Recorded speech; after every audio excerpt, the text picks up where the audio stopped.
Hi, welcome to the Sifu Mimi Chan Show. Thanks for joining the conversation.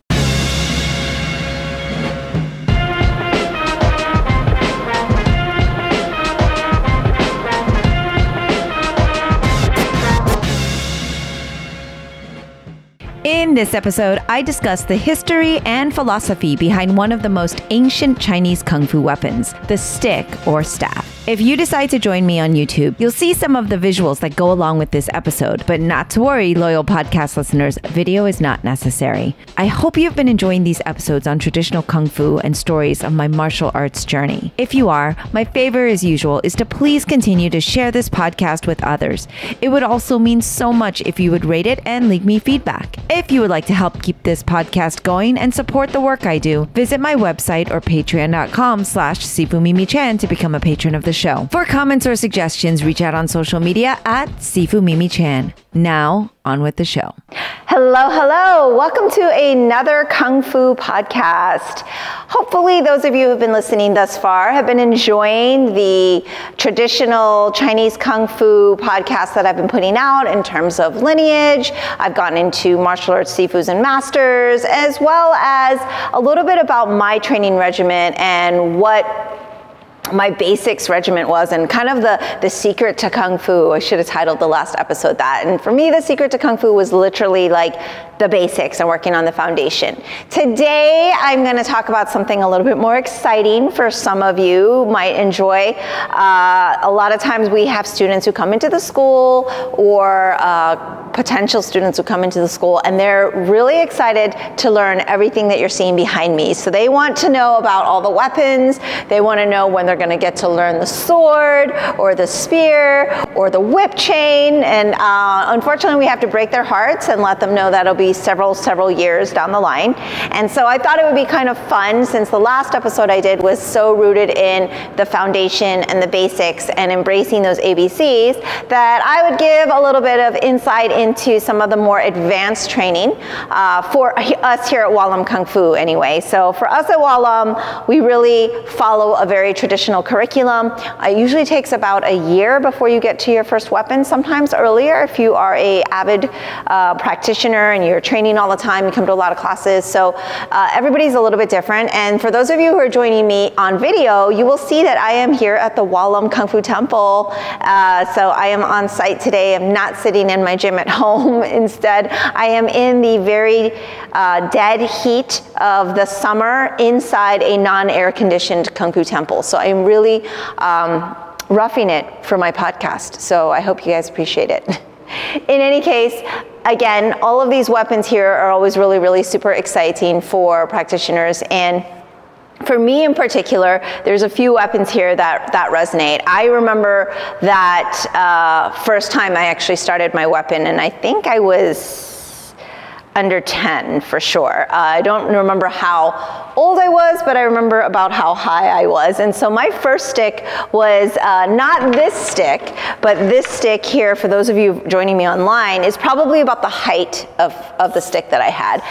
For those of you who are joining me on video and can see this stick, you'll know that it has some significance to me as a teacher. And so that's a little bit of an inside lesson, inside joke there for some of my former students and current students.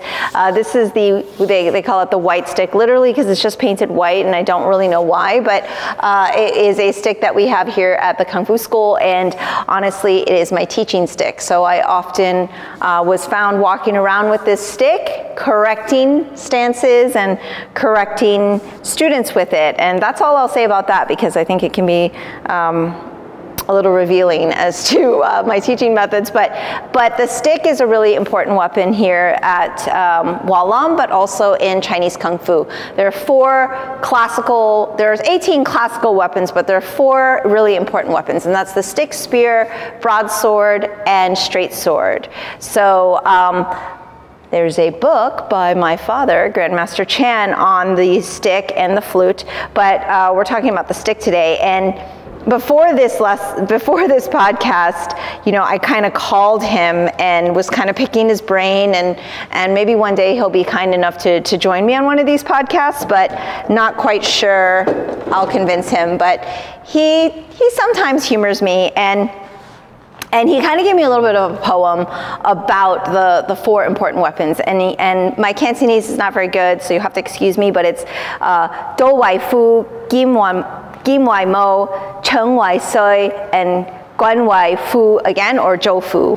And that simply kind of translates into the familial relationship of the weaponry. And so for those of you who have done martial arts before, you know that the Kung Fu styles are very, very, the Kung Fu world is very, very much like a family. So I talked about it in the last few episodes, the importance of a Sifu, the importance of who they are in relationship to you basically becomes apparent.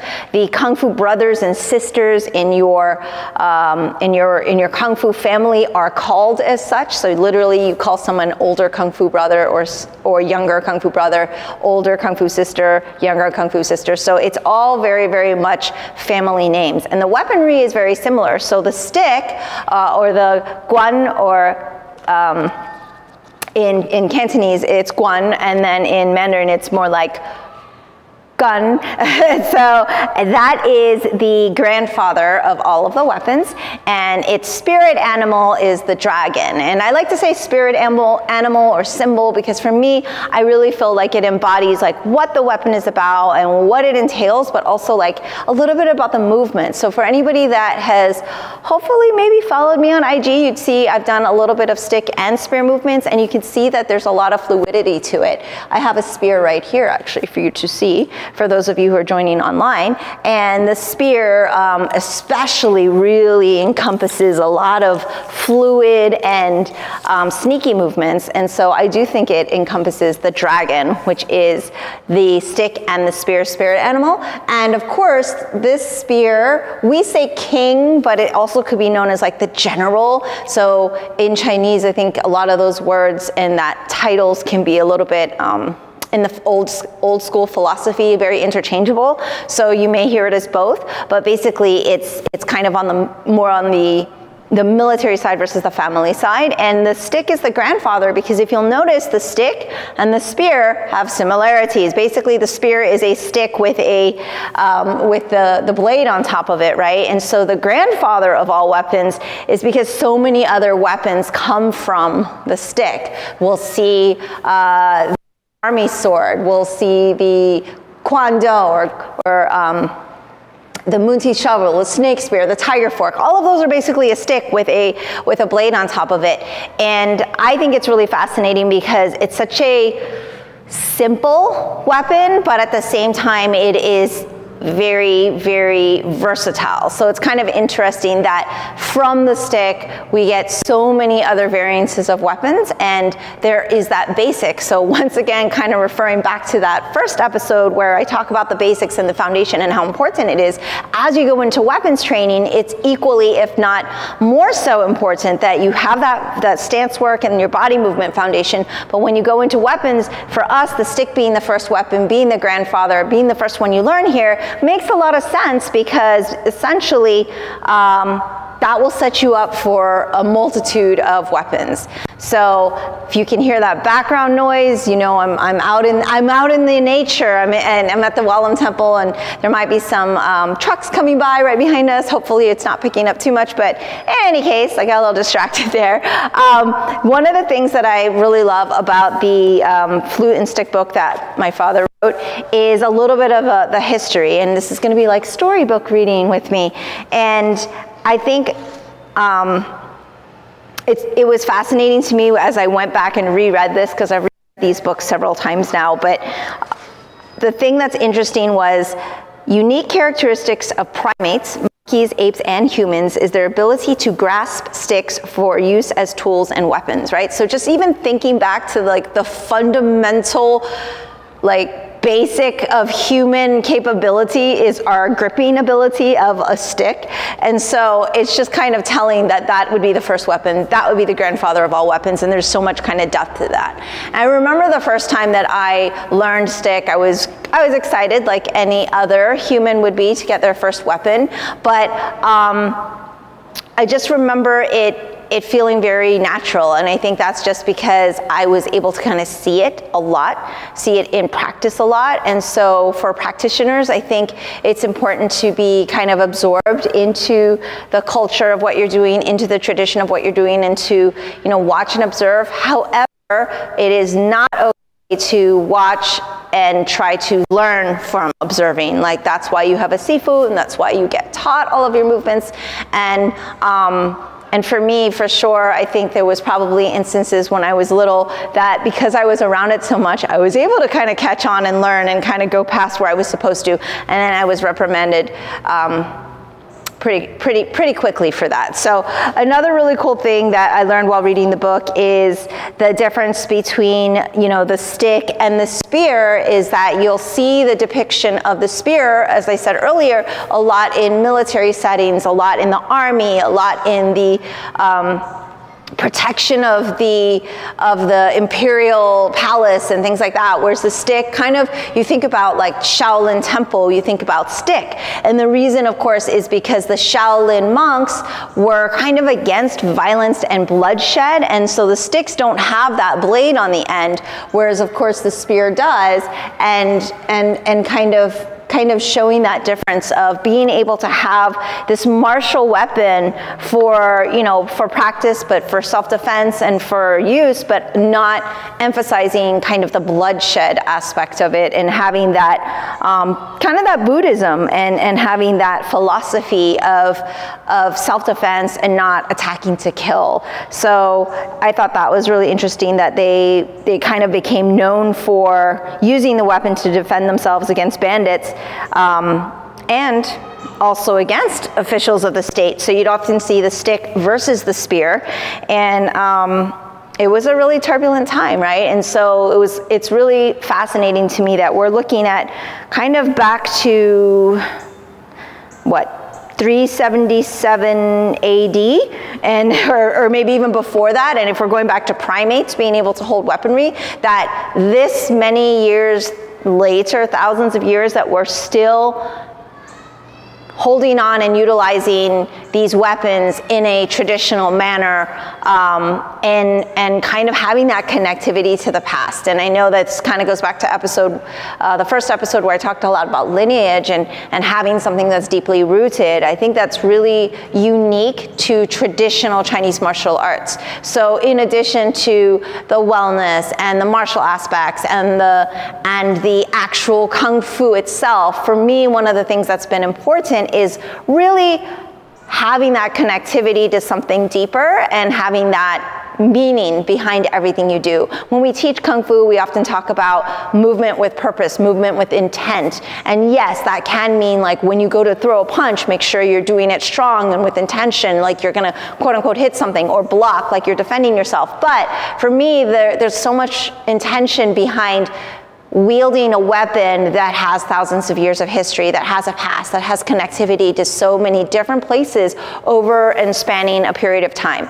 I am not an expert in weaponry in terms of like the history and all the different types of wood that can be used. I am not a weapons maker. I'm just an avid Kung Fu practitioner and a Kung Fu Sifu, and so thought it would be fun to kind of talk about a little bit about this today. So again, with the stick being the grandfather of all weapons, in Chinese philosophy, we also characterize the number of days it takes to quote unquote master the weapon. And I think it's a little bit deceiving because honestly, you don't really master anything.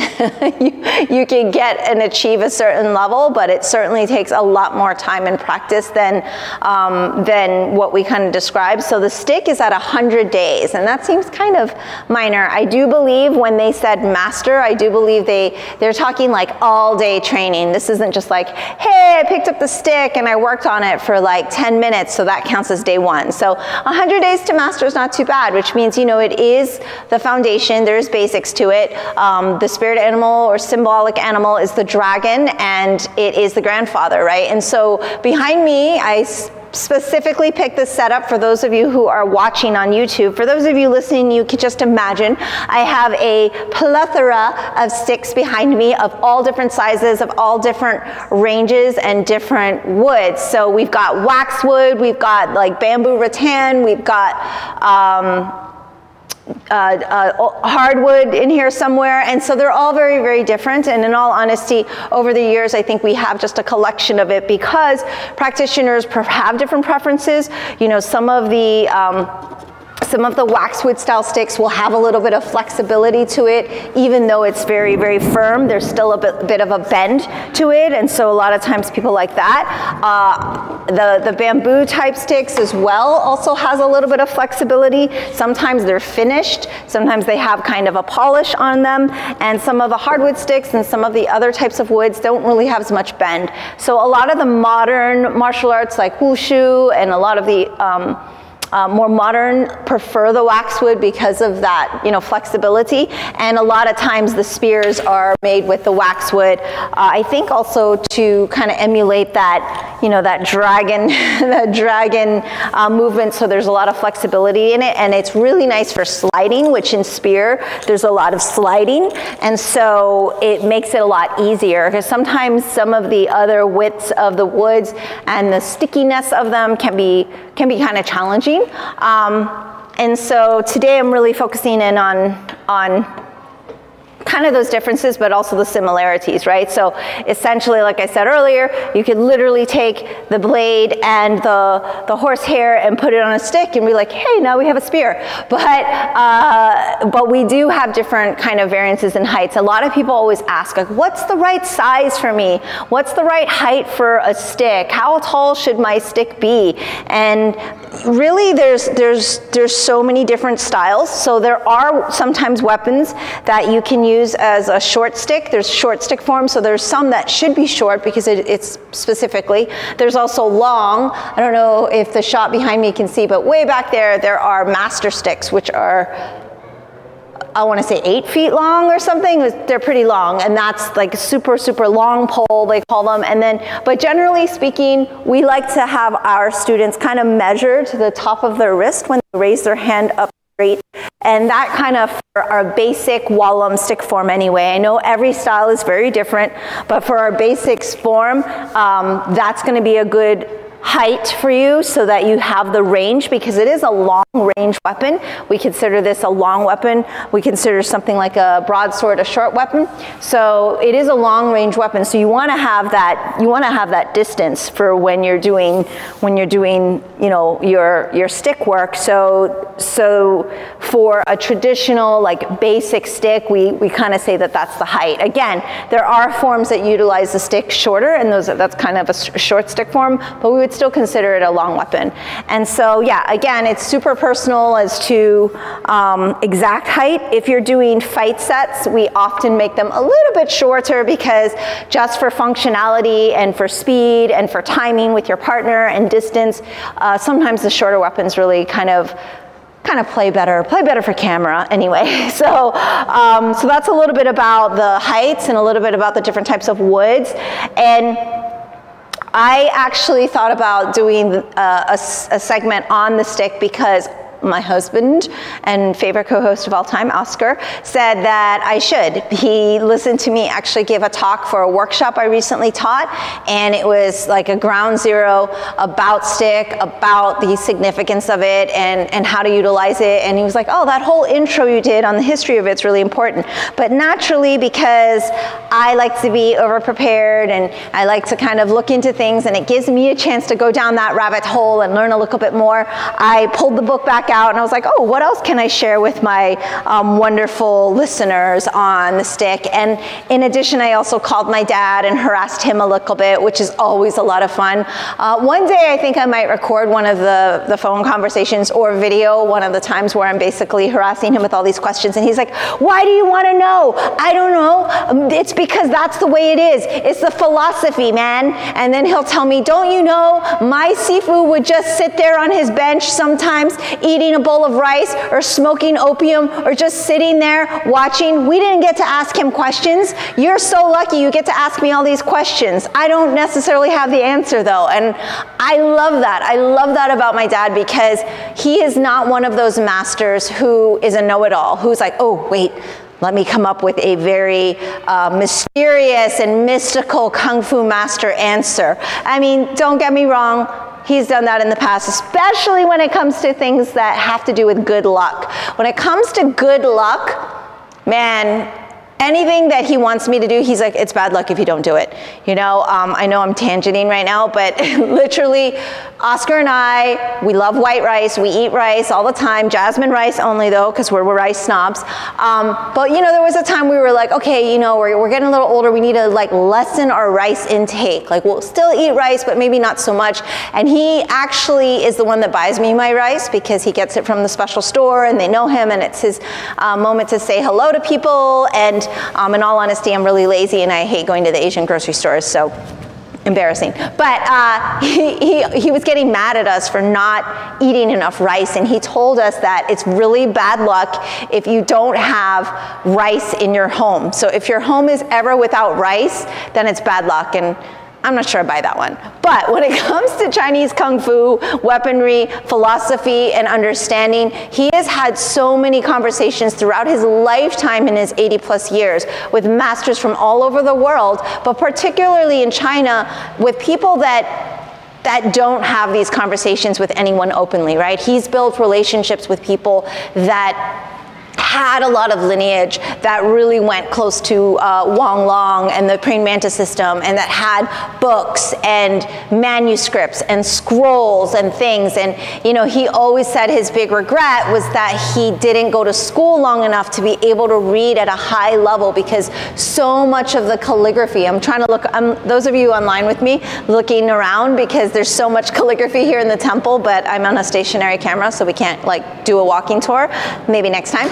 But he says they're written at such a high level that he's unable to really interpret it and then explain it. So I think it's kind of like when you know a language and you can understand it, but then you can't maybe translate for someone else. I think it's something similar to that, where it's written in, I like to always tell people, it's kind of like reading Shakespeare, right? It's like Old English, or you know, something where it's harder to kind of explain unless you've done the study, right? And so a lot of these manuscripts, a lot of these philosophies are really old, but they do come in the form of poems. And I love that when I called him today, he shared that poem that I butchered and read earlier for you. But it's so meaningful. And I'm trying to ask him more questions like, well, why? Well, why is it this? Well, how? And then he just shuts me down and says, you don't get to ask the Sifu all the time. And so not that I want to shut down students from asking questions, but at the same time, it's sometimes because that's the way it is,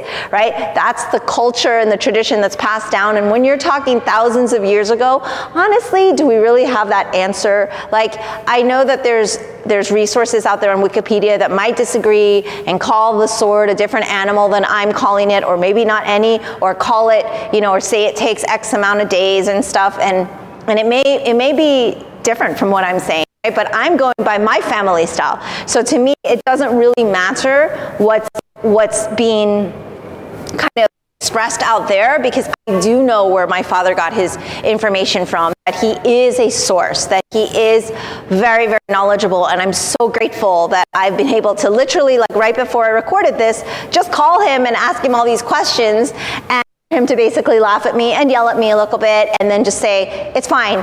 just because I said that's the poem, that's the way it is. So there's not always a reason.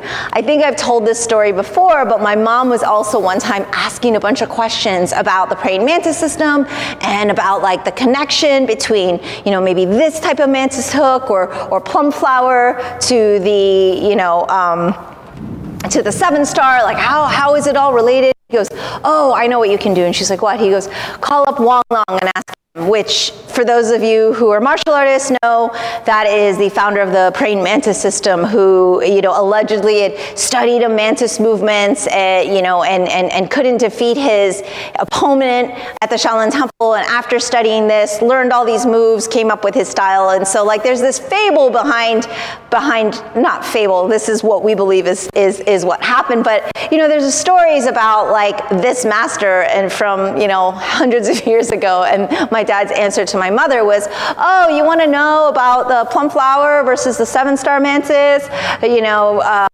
versus wrestling hands? Well, you know, call up Wang Long and ask him. And it's such a Grandmaster Chan thing, right? It's such a my father thing, because he is very much, to me, the best resource for information, but at the same time, he's humble enough to admit when maybe we don't have that answer, and maybe it's just unfortunately one of those things that's kind of lost in time, and for us to just continue that practice and keep the spirit alive of it, and to just carry on the tradition and not always have to question every single thing. I think with the age of the internet, so much is accessible to us, but honestly, I don't know about those resources necessarily, right? I don't know about the manuscripts they're reading versus my father literally, you know, knowing the masters in the Chen village where the Chen Tai Chi was originated. Like when we went back to China,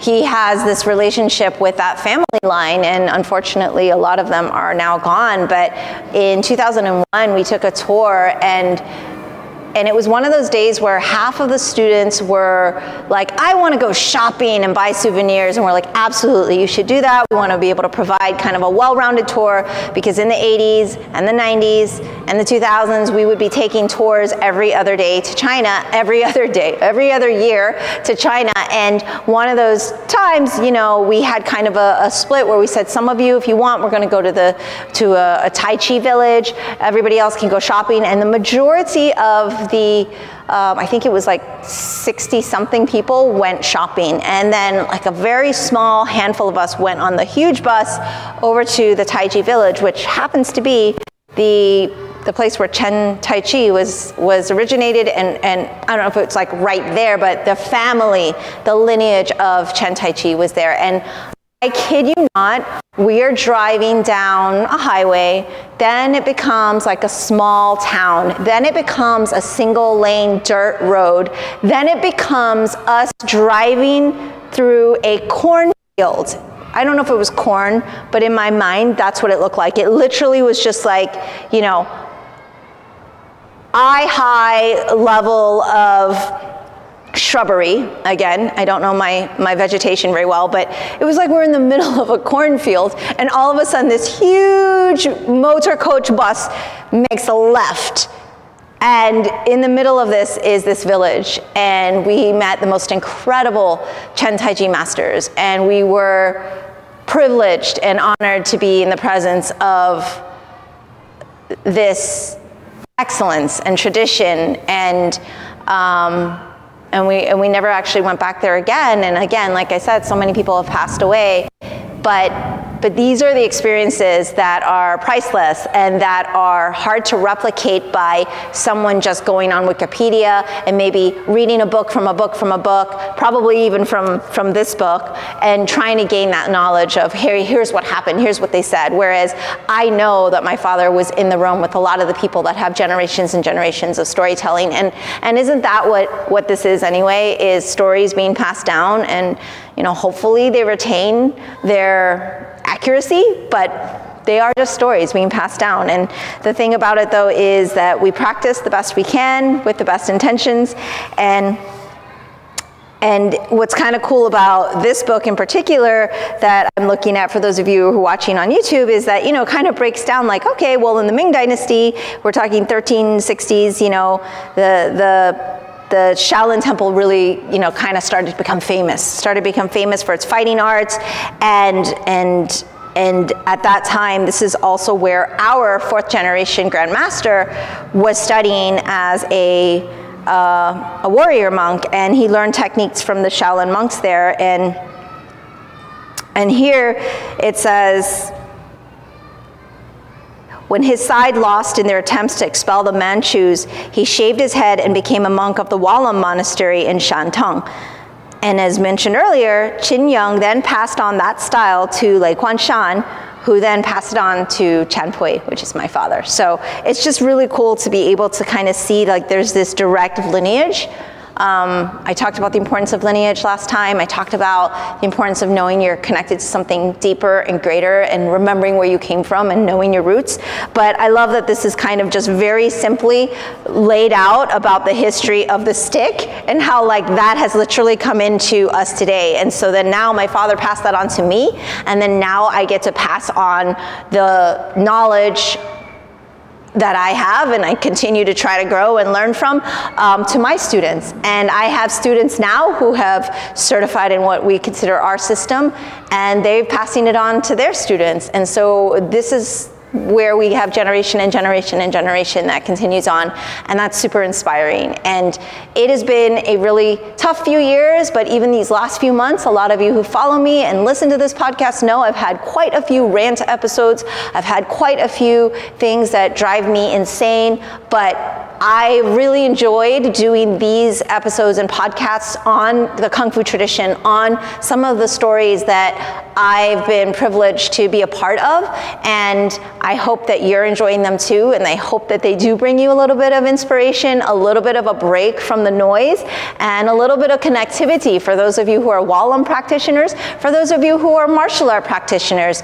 Even still, like, we consider all of you part of a unit and a family, in a sense that we are all doing something that is positive for ourselves, that is in betterment of ourselves, and that is in constant, you know, seeking to just improve, right? And so like betterment of oneself is what my father always says being a good Kung Fu practitioner is. And I know that I can veer off that path as I give into anger and the dark side, but something like the grandfather of all weapons, the stick, really roots me.